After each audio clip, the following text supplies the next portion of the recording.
I'm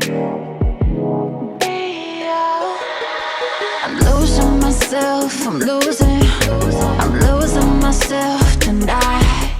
Losing myself, I'm losing myself tonight. Hello, everyone.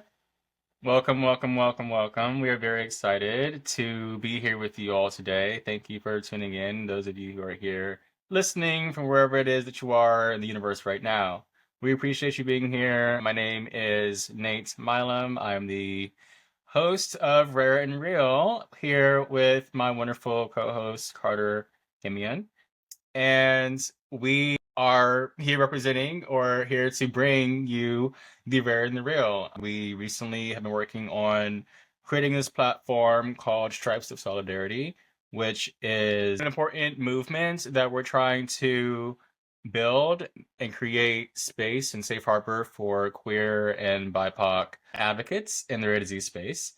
So what is rare disease? You may be asking us. Rare disease is classified as any disease that impacts less than 200,000 people at any given time. There are approximately 10,000 rare diseases to date that we know of. 30 million Americans and about 300 people worldwide are impacted by rare disease. They say that about 1 in 10 people have a rare disease, so chances are that you probably know somebody with a rare disease or disability or chronic illness.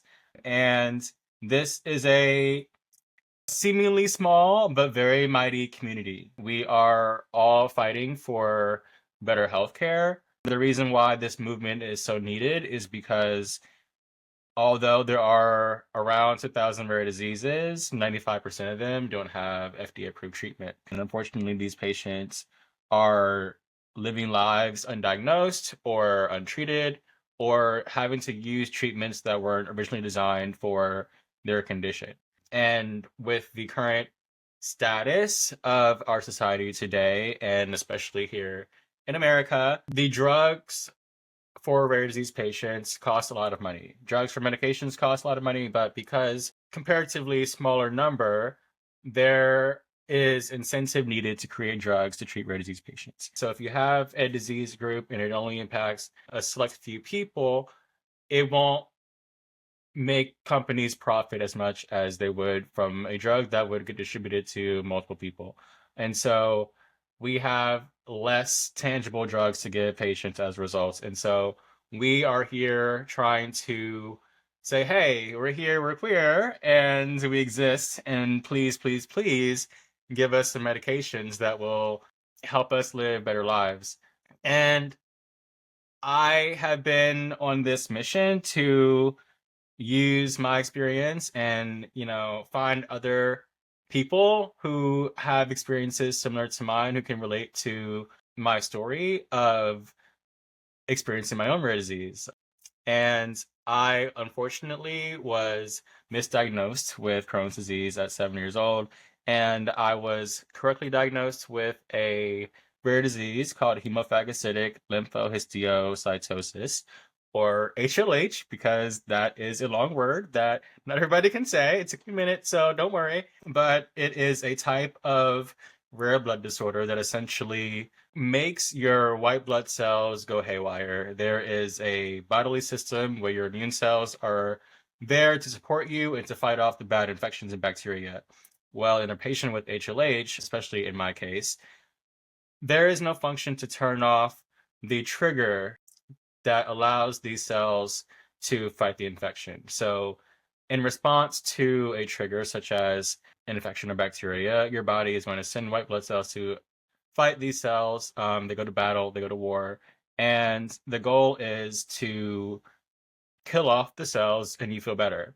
However, with HLH, once the threat is neutralized, there's no switch to flip off the cells. So they're still attacking, they're still angry, and what's left is your organs. So they start attacking things that they shouldn't, and it causes the body to deteriorate, organs fail, and I was pretty bad off before I was saved by a transplant. Long story short, you'll hear more about me probably some other time, but today is not about me. Today is about setting the scene. So I just wanted to give you guys a little glimpse of why we're here. Ultimately, the goal is to be loud and share our stories so that way we can give a reason, we can help contribute to the cause of incentivizing these companies to create and fund drugs for our patients to receive better care. And there's many stories, mine and others, that have gone through unimaginable things, and I would love to open the space right now to my co-host Carter because he also has an experience, and we are just here to bring our stories to you. And yeah, so Carter, I'm going to segue to you now and let you share why rare disease advocacy is important to you and what brings you to this space. Thank you, Nate. That was a phenomenal introduction to SOS and to some of the issues in the rare space. My personal connection to rare disease is I have a genetic connective tissue disorder. It's called classical Ehlers-Danlos syndrome. I was born with a gene variant that affects type 5 collagen. This is all over the body being a connective tissue, so it affects ligaments, bones, tendons, nerves, blood vessels, organs, you name it. There's probably something that's being affected by this disease. Personally, I have a gene variant that's been seen in about 30 people so far, so we don't really have a whole lot of research to know what the future is going to look like, and we also don't have any FDA-approved treatments whatsoever for any of the Ehlers-Danlos syndromes, which are a group of related connective tissue disorders. So something really important to me is ending the diagnostic odyssey. In my case, I didn't get an EDS diagnosis until I was 20. It took another year till I got the genetic testing. And then it was when I was 22 when my variant got reclassified from being something of uncertain significance to being able to go like, yes, this is likely pathogenic, and really finding that I did meet the criteria for this type. And it's something that I'm going to be living with the rest of my life because I was born with it. It's in my DNA. But I really wish that I had gotten a diagnosis earlier because being able to access some of the things that can manage these symptoms earlier can make such a difference in where we go long term. For me, it took until I was misdiagnosed with a personality disorder, misdiagnosed bipolar, went through a whole lot of treatments. It didn't work. I was told to just push through the pain, push through the symptoms, push them aside, that it was all psychological, and that I just was being anxious and asking about things that didn't really matter. And so all that time that I spent overdoing it and doing all the things that you really aren't supposed to do with this disorder caused a lot of damage that I still haven't recovered from. And I ended up not getting my diagnosis until I needed multiple surgeries. I dropped out of college. I had to stop working for a while. And so this is something that a lot of people go through, of just spending years and years waiting without answers. And so much damage can be done in that time that could be prevented. And there's so many other diseases and so many other people who can't afford to wait those years, where the weeks, the months, the years, it can be too much, and these things can be life-threatening. And so that's an issue that's really important to me, is being able to educate on these things, that rare doesn't mean impossible. It means it's been documented in people before, and it means that it's possible and something that should be considered. Absolutely. Lost my train of thought there. No, you're good. That was all excellent, Carter. Yeah, no, I am right there with you. I think those are amazing points to bring up, and that we need to be drawing more attention to in our space. One of the main driving forces behind creating Stripes of Solidarity was to allow room for the real and the rare. Title drop.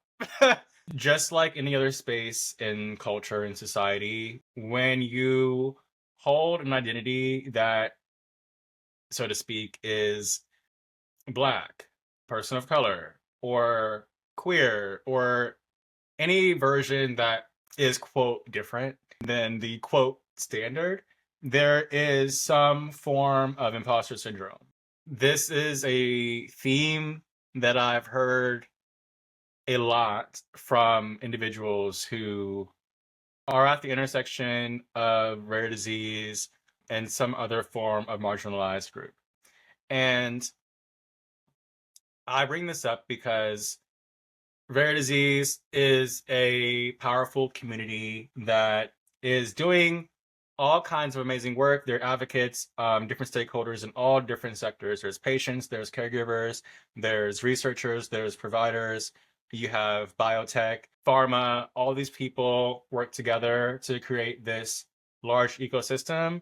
And the gays are everywhere. The gays are in each of those stakeholder groups, and we are all experiencing life. And at some point, when it's time to enter the space on a professional level, where you're put in front to use your voice and speak up for change that's going to impact this community, at some point you kind of ask, how much of myself can I be? And in which spaces can I be all of myself? I've had to compartmentalize certain versions of myself depending on where I am. And an example of this is when I entered the rare disease space, my hair was lavender. I was not allowed to do anything with my hair growing up. And when I went to college, I was in nursing school. And so I could not change my hair in nursing school because they have, a code of conduct. And it's not really professional to have any, quote, unnatural hair color in nursing school. So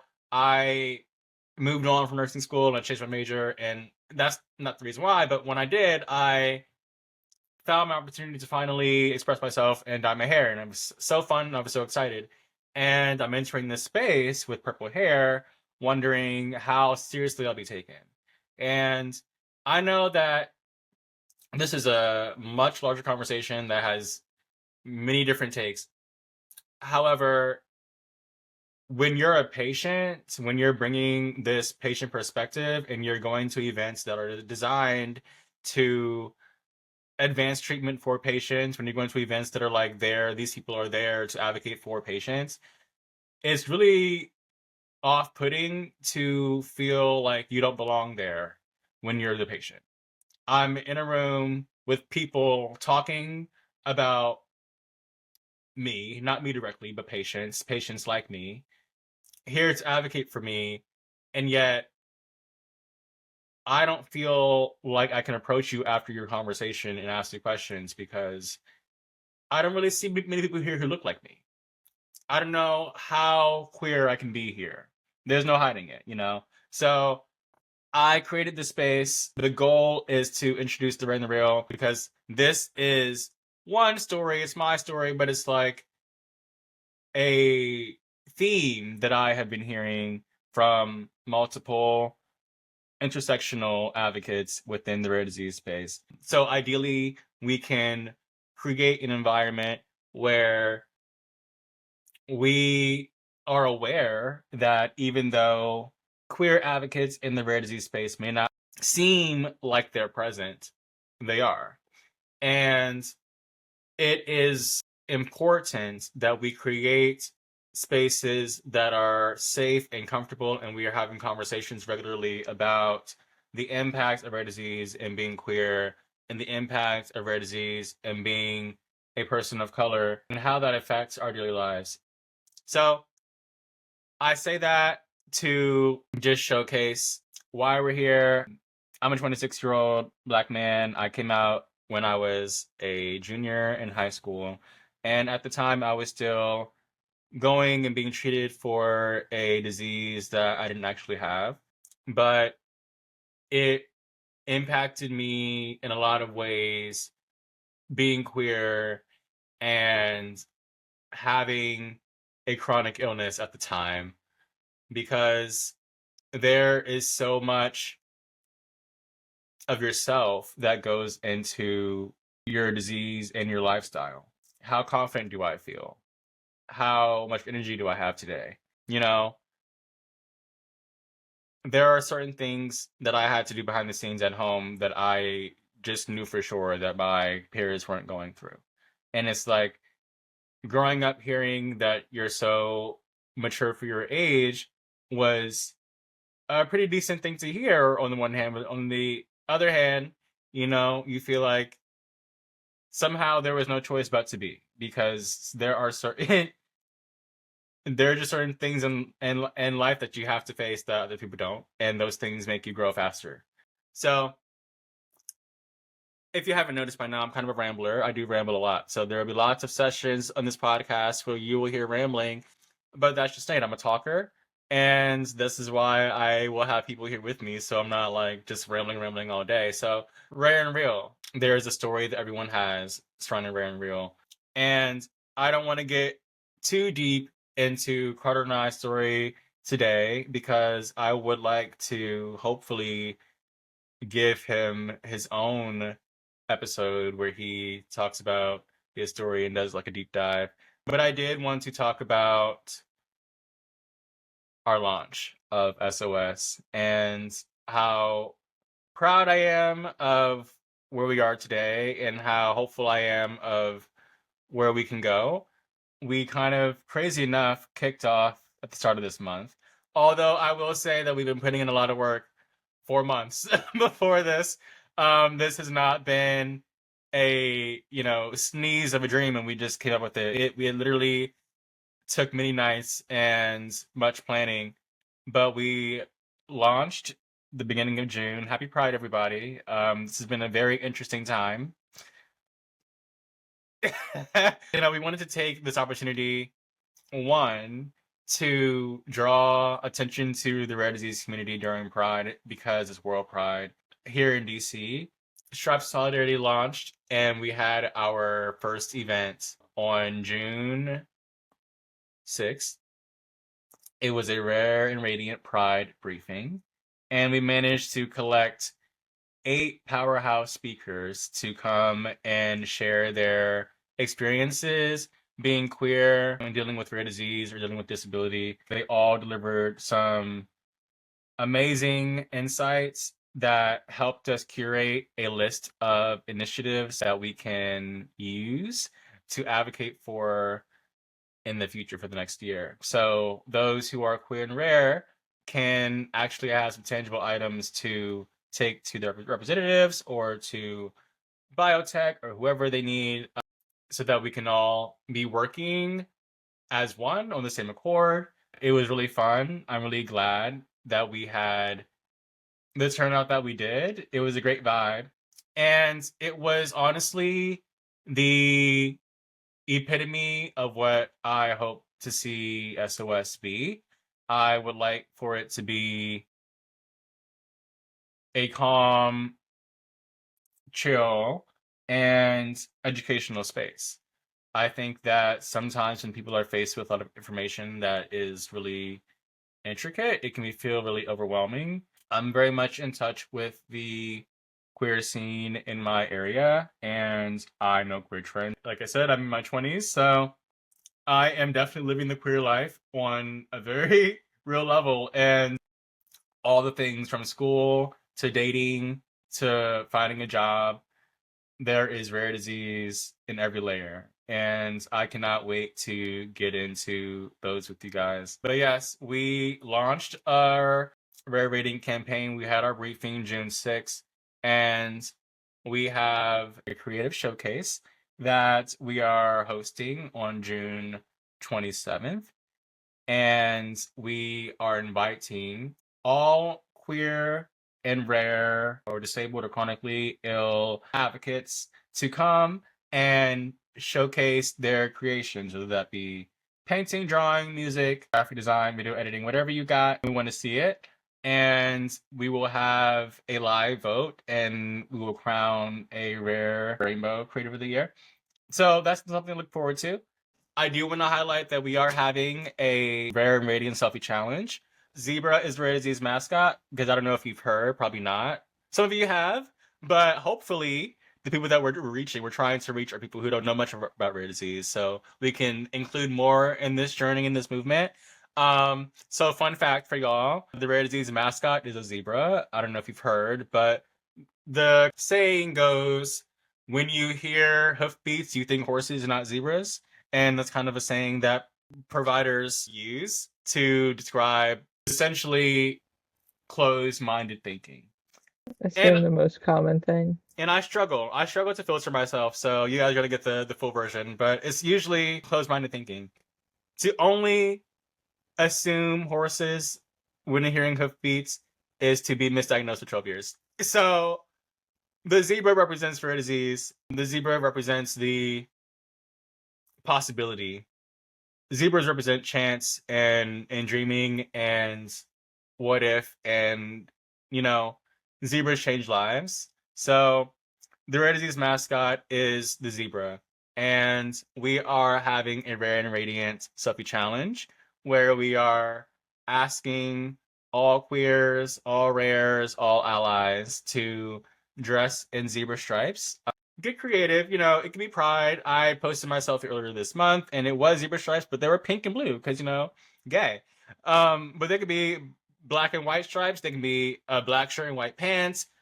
Literally get creative. We are not picky. We just would love to see solidarity in the selfies, and we're trying to express that the rare disease community may be hidden, it may be unknown. The queer and rare disease community may seem a bit hidden and unknown, but we are very much here, very much present, and let's show them, that we're here and we're present. So join us in posting a selfie, hashtag Rare Radiant Selfie on Instagram, Facebook, LinkedIn, and we would love to have you. Carter, is there anything that you would like to put out in the universe of our podcast chat? Yeah, I am just so excited about this initiative and these possibilities. I feel like for most of the first years in my time in the rare disease space, all of these conversations about the intersectionality were happening kind of behind closed doors, just person to person as we found each other.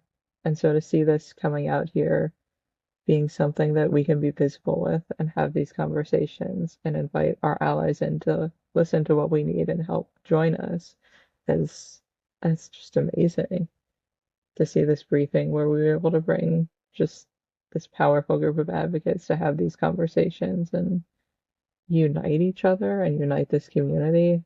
That's something that I'm really excited about where we're going. Absolutely. Yeah. Yeah. It's definitely exciting and very much needed. I haven't always had the easiest time being comfortable with my full self, all versions of myself, and my intersectional identity. And it wasn't until I found some very open and decent friends in high school that showed me you don't always have to be this picture perfect image of yourself. They were real. And they gave me space to feel comfortable being my full self with all of the hardships and sickness that I faced in my life, because there is some point where all the surgeries that I've had and the what I would consider like changes and altering to the way my body looks, it became difficult to really think much of myself. And I found my confidence through my friends, through having friends, and then through advocacy. Once I was diagnosed correctly with my rare disease and I found my voice, my confidence grew even more, and it leveled up to, I feel, next to max capacity when I found the DC gays, and I was just, my people. I was surrounded by my people. And what I would consider my happy place is talking to my friends about any and everything, but being allowed to be vulnerable and sad when I need to be sad or when I feel sad. And, talking about how sometimes when it comes to being queer and like going out for a Friday night, finding outfits that you feel confident in, or like how you approach dating and how that impacts self-esteem. Where do you put rare disease in these scenarios? When do you introduce rare disease in these scenarios?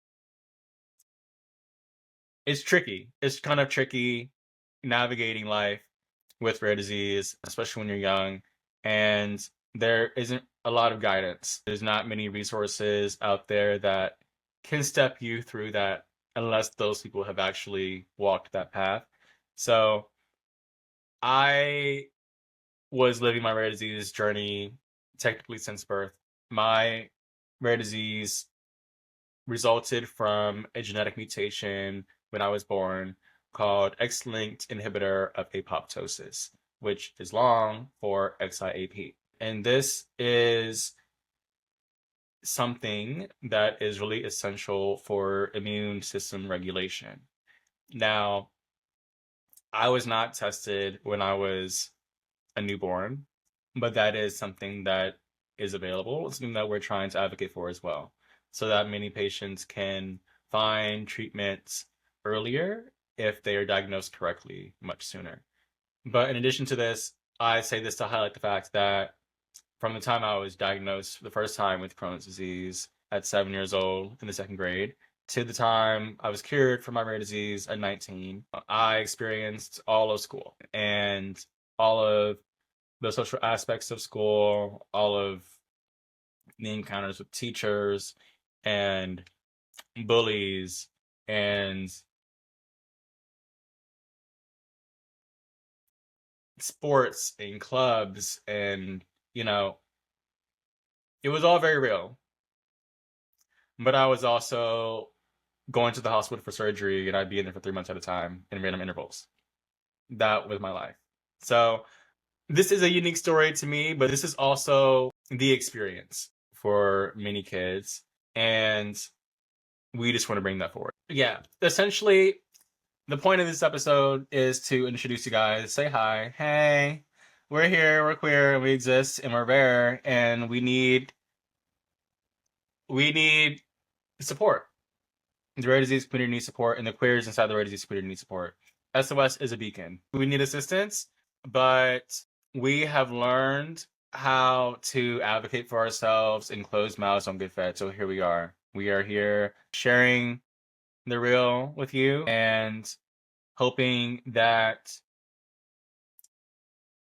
at the very least we can educate some people and help those in need, because I know that there is somebody right now listening who was like me, without many resources and looking for somewhere to belong and to feel seen. And we're here for you. We got you. We see you.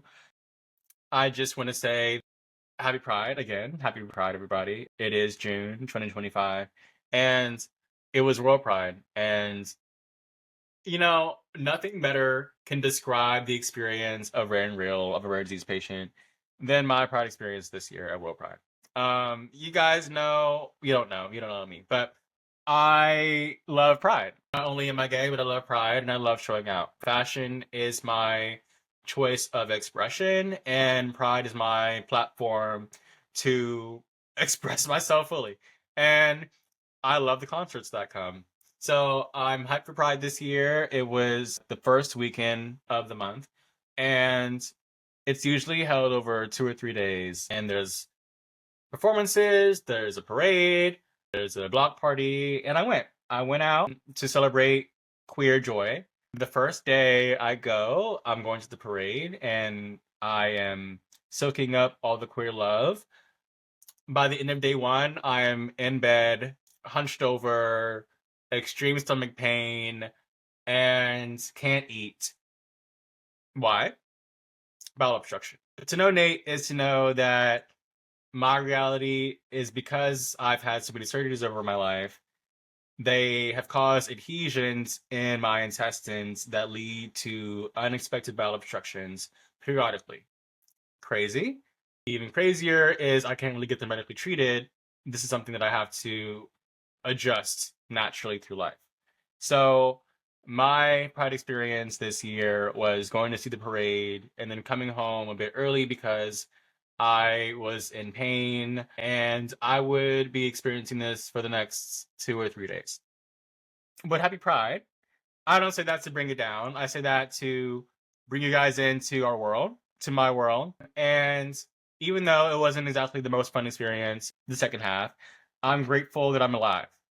And I am grateful for the support that I have, for the friends that I have, for the queer community, for the rare disease community, for Carter, and for SOS.